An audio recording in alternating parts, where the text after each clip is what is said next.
You just got to look at the levels of the dams that feed Gauteng and get a little bit nervous about what the summer will hold, particularly if the forecast rains don't come soon and we see dam levels of particularly the Vaal Dam continue to drop. The Lesotho Highlands Water Project has been absolutely pivotal in the last 2 decades in providing Gauteng with water. Now, projects between Lesotho and South Africa, could they become the next arms deal? That's the assertion of tonight's guest, because not all is as it seemed in this particular deal. Who is fooling whom, it would be? And was there more to this than meets the eye? Recently, we hosted the Minister of Water Affairs in South Africa, Nomvula Mokonyane, on the show. She told us that all is well and on track with the second phase of the Lesotho Highlands Water Project. Let's just refresh your memory as to what she said. 2 days ago, the Prime Minister of Lesotho was on the public broadcaster in South Africa, the SABC, confirming that we are on course. Remember, phase 2 of the Lesotho Highlands has to be completed by 2025. Where are we now? Procurement and allocation has now been done under a new procurement policy that promotes prioritization of Basotho and South African in the supply of goods and services. Many contracts have already been issued, people are on site, and work has commenced. Well, let's test the hypothesis. This is the MoneyMakers. I am Bruce Whitfield. Tonight, I'm joined by international lobbyist and development consultant, also the chairman of Highlands Investments Development Consortium, Malefane, who has an interest in the water project and disagrees with many of the minister's assertions. Before we go into what the minister was saying, and he said, she said, and all of that sort of stuff, what is your particular interest, MK, in this project?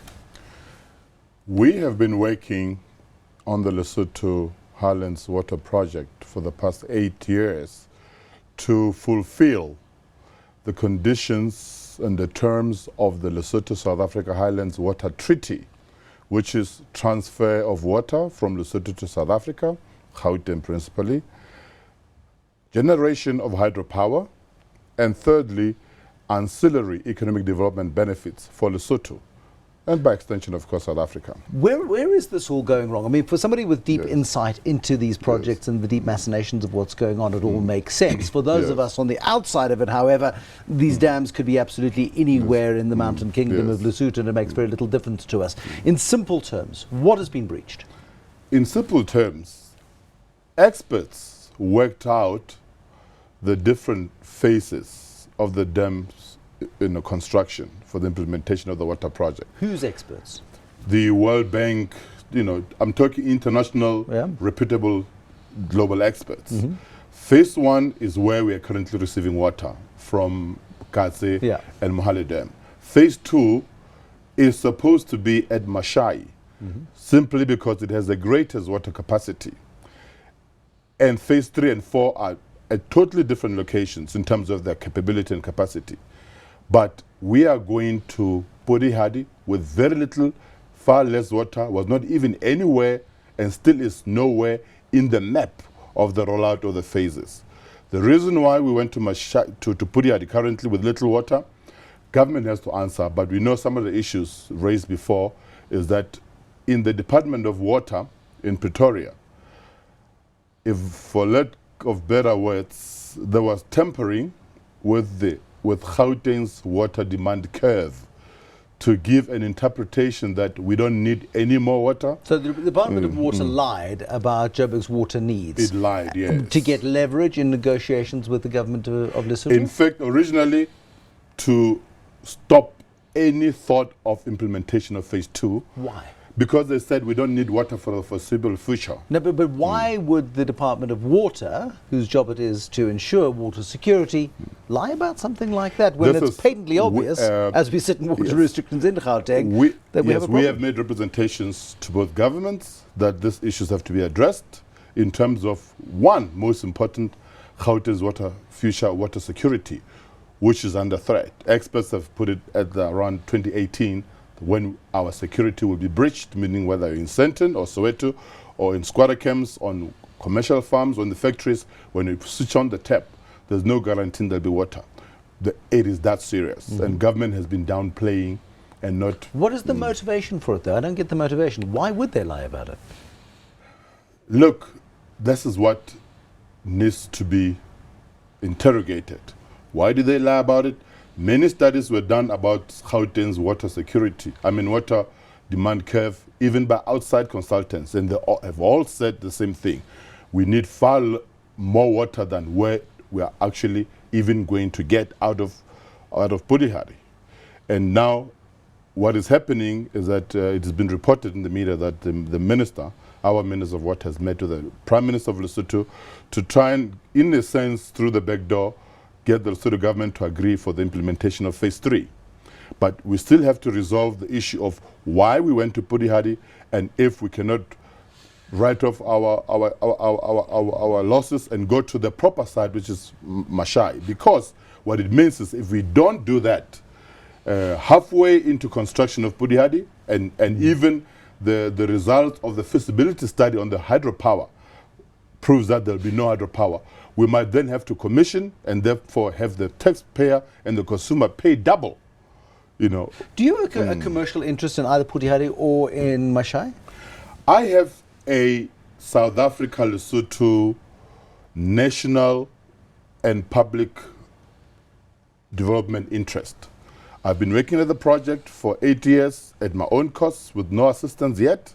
We have mobilized $5 billion in international investment, and we are we're in engagement, consortium partnership with global players who have embraced the concept of delivery of the project according to the terms of the treaty. Are your funders concerned? Is it they who could bring the legal action against the South African government and the Lesotho government? No, it is Basotho that are most likely going to bring legal action, both at the level of parliament, where they also may likely call for a judicial commission of inquiry. In Lesotho. In Lesotho. Yeah. And of course by civil society and political forces there to take the matter to court. On my part, to try and mitigate and lobby a turnaround solution to this problem, looming crisis, I've also gone to our portfolio committee in Parliament that we need to have our own portfolio committee hearing on this matter to really sort out the mess. Is the inference that Pudihari is more lucrative for contractors? Is it more lucrative for politically connected people? Is that why this project is being pushed ahead? Those allegations, I'm afraid to say, it seems it is true. And just to demonstrate, I was due on the 6th of August with my consortium to make a presentation to a cabinet subcommittee in Lesotho on the perfect turnaround solution that delivers not just the project within time, at lesser cost, with the ancillary economic development benefits of an industrial development zone, of tourism resorts, of University of Technology, etc. A $5 billion package that I have brought foreign investors to meet with the former Prime Minister of Lesotho, to say that we are ready to support Mr. M.K. Malefane's consortium in not just building a dam and hydro, but major economic development for Lesotho. That presentation and endorsement thereof was supposed to take place on the 6th of August, after I'd met with the Deputy Prime Minister who was chairing the committee and other experts, and meeting with the Minister of Water and other officials. I was then told a few days before the presentation that some influence has been brought to bear to cancel, because it is not in the interest of the arrangements they already have around Pudihari, essentially capture. Okay, so Yes. that's your allegation, that there is capture. Yes. The funders, the people who are putting who are prepared to put $5 billion into this particular project, where do they stand? Because they could pull, if you will forgive the pun, the plug on this. Where they stand is that they've said to the Lesotho government, we are ready to back the Lesotho Highlands Phase 2 project for the economic development, especially of Lesotho, poor, least developed, and turn it into a developing country, and eliminate joblessness, completely unemployment. But it has to be given on a finance, design, build, turnkey solution basis, because then we commit not only expertise, empowerment and everything, but also great economic development. And on the question of the location, they have said our independent research demonstrates that, for instance, the Spurihari has far less water. We don't understand why you would go and build a dam at a site that has little water instead of the original world expert chosen Mashai. 1. 2, we also know from our own independent assessment that the Purihari route will not deliver hydropower for Lesotho and South Africa, but Mashai will. So please, Mr. Prime Minister and your government, clarify these issues, but we are committed to the investment once they are sorted out. Next phase then of this particular fight, because it is a fight and it's an interesting fight, is it's up to the Lesotho government now to call the shots on this. Well, actually, it's really, technically, it is for the Lesotho government to call the shots, but it has to be seen in the context of a partnership. The buck stops with President Zuma and President and Prime Minister Musisidi technically as the two heads of state. But we have a problem that there is current political instability in Lesotho. I thought you were talking about South Africa. Sorry for a moment. Well, yes, no, that is instability in Lesotho, which also links directly. Yeah, but Lesotho goes from crisis to crisis. Yes. I mean, we've seen attempted coups and all sorts of things there. Is this political instability but we are in a sense largely responsible for it. Yeah. Even our Deputy Prime President, Sarah Ramaphosa, under the auspices of SADC, is responsible for the, on our behalf, I guess, for the problems in Lesotho, and they relate directly to the Lesotho Highlands Water Project.